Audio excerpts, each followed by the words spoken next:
Hello, welcome to Learn for Life. Radhe Radhe. This is a next topic in the science class 7. Topic is convection. तो ये heat chapter में आपका basically आता है convection. तो सबसे पहले हम लोग देख लेते हैं कि कन्वेक्शन है क्या. Transfer of heat in fluids. Fluids में आपका जो ट्रांसफर ऑफ हीट होता है, जैसे लिक्विड्स हुए, गैसेस हुए, by the actual movement of fluids. Fluid के एक्चुअल मूवमेंट की वजह से ये आपका कन्वेक्शन होता है. ठीक है. तो सबसे पहले अब हम लोग आते हैं डेफिनेशन पे. डेफिनेशन में क्या है? Convection is the mode of heat transfer in which heat is carried by the movement of particles of fluid from one place to another. Convection जो होता है क्या होता है? एक तरह का मोड होता है हीट ट्रांसफर का, जिसमें क्या होता है, हीट आपकी क्या होती है, पार्टिकल के मूवमेंट से होती है एक प्लेस से दूसरे प्लेस पे. अब हम लोग ये देखने वाले हैं कि टाइप्स ऑफ कन्वेक्शन होता कितना है. तो टाइप्स ऑफ कन्वेक्शन आपका क्या होता है? Natural convection. नेचुरल कन्वेक्शन क्या होता है? Occurs due to density. Density difference की वजह से आता है फ्लूइड में. Caused by temperature variation. ये टेम्परेचर वेरिएशन से आपका होता है.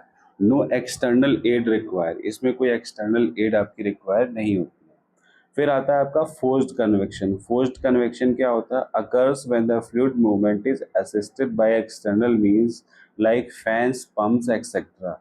फोर्स्ड कन्वेक्शन क्या होता है? तब होता है जब फ्लूइड मूवमेंट जो होता है असिस्ट होता है एक्सटर्नल मींस, जैसे फैंस हुआ, पंप्स हुआ, ये सब. Requires external energy. ये एक्सटर्नल एनर्जी को रिक्वायर करता है. इसके बाद आपकी कुछ एग्जांपल्स आते हैं. जैसे पहला आता है बॉइलिंग ऑफ वाटर, मतलब पानी का खौलना.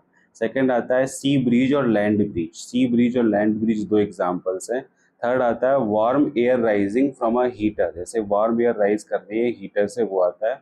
Hot air balloon rising in the sky. जैसे हॉट एयर बलून है, वो राइज कर रहा है स्काई में, तो वो आता है. इसके बाद फिर आता है कि कैसे ये काम करता है, how it works. Fluid is heated at one place. जो फ्लूइड होता है उसको हीट करते हैं एक प्लेस पे. Heated particles expand and become less dense and rise. जो आपका हीटेड पार्टिकल होता है वो एक्सपेंड करता है और लेस डेंस होता है और राइज करता है. Cooler particles are denser and sink. Cooler particle जो होता है वो डेंसर होता जाता है और सिंक करता है. This sets up a continuous circulation called a convection current. ये सेटअप करता है एक कंटिन्यूअस सर्कुलेशन, जिसको हम लोग बोल देते हैं कन्वेक्शन करंट. ठीक है. तो ये आपका हॉट फ्लूइड जो है राइज करता है, कोल्ड फ्लूइड जो है सिंक करता है. अब हम लोग आते हैं कि इम्पॉर्टेंस या एप्लीकेशन क्या होता है. Helps in climate and weather pattern. Climate में हेल्प करता है और वेदर पैटर्न में हेल्प करता है. Used in heating and cooling system. Heating और कूलिंग सिस्टम में आपका यूज करता है. Important in cooking. कुकिंग में आपका इम्पॉर्टेंट होता है, जैसे बॉइलिंग हुआ, बेकिंग हुआ. Plays a key role in the circulation of air and water in nature. ये प्ले करता है की रोल सर्कुलेशन, एयर के सर्कुलेशन में और वाटर के सर्कुलेशन में, नेचर में. अब नेक्स्ट आता है convection versus conduction versus radiation. मतलब तीनों में आपका क्या डिफरेंस होता है, तो वन बाय वन हम लोग देखते हैं. सबसे पहले हमारा आता है मोड कन्वेक्शन. तो इसमें देखते हैं how heat is transferred. Heat आपकी ट्रांसफर कैसे होती है? By the actual movement of fluid. Fluid के एक्चुअल मूवमेंट की वजह से इसमें ट्रांसफर होती है. मीडियम आपका होता है लिक्विड और गैसेस. कंडक्शन क्या होता है? By direct contact of particles. जो आपके डायरेक्ट कांटेक्ट होता है पार्टिकल का, उससे आपका हीट ट्रांसफर होती है. इसमें आपका मीडियम होता है सॉलिड्स और लिक्विड्स और गैस. रेडिएशन क्या होता है? How heat is transferred by electromagnetic waves. Electromagnetic waves की वजह से आपका ट्रांसफर होता है. मीडियम क्या होता है? No medium required. कोई भी मीडियम इसमें रिक्वायर्ड नहीं होता है. वैक्यूम में आपका क्या है, ट्रैवल हो सकता है. ठीक है. अब हम लोग आते हैं इसमें फैक्टर्स अफेक्टिंग कन्वेक्शन. कन्वेक्शन को अफेक्ट करने वाले फैक्टर्स कौन कौन से होते हैं? तो पहला आता है आपका temperature difference. Greater difference increases convection. जो ग्रेटर, जितना ज़्यादा डिफरेंस है उतना ज़्यादा आपका कन्वेक्शन इंक्रीज करता है. Density difference of the fluid. Fluid की डेंसिटी में भी डिफरेंस होता है. Viscosity of the fluid. Fluid की विस्कोसिटी में भी आपका डिफरेंस होता है. Low viscosity increases convection. जो आपकी लोअर विस्कोसिटी होती है वो इंक्रीज करती है कन्वेक्शन को. Surface area and shape of the container. Surface area और शेप ऑफ द कंटेनर जो होता है, ये भी एक आपका फैक्टर है.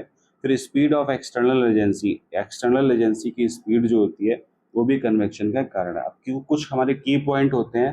Convection occurs only in fluids. जो कन्वेक्शन होता है केवल वो फ्लूइड में होता है. ये बात है, लिक्विड्स और गैसेस में नहीं होता.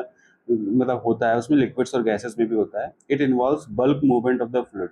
ये फ्लूइड जो होता है हमारा, उसका बल्क मूवमेंट को इन्वॉल्व करता है. It is more efficient then conduction in fluids. जो आपका कंडक्शन होता है फ्लूइड्स में, उससे ज़्यादा ये एफिशिएंट होता है. ठीक है. तो ये हमारी पूरी कथा हुई कन्वेक्शन की। किसी कथा हुई? कन्वेक्शन की। आई होप कि आपको समझ आया हो कन्वेक्शन के बारे में। कोई भी क्वेरी हो तो आप पूछ सकते हैं कमेंट्स में। और देखने के लिए बहुत बहुत धन्यवाद, और इसी तरह के हम लोग टॉपिक्स और भी पढ़ते रहेंगे। Radhe Radhe and welcome.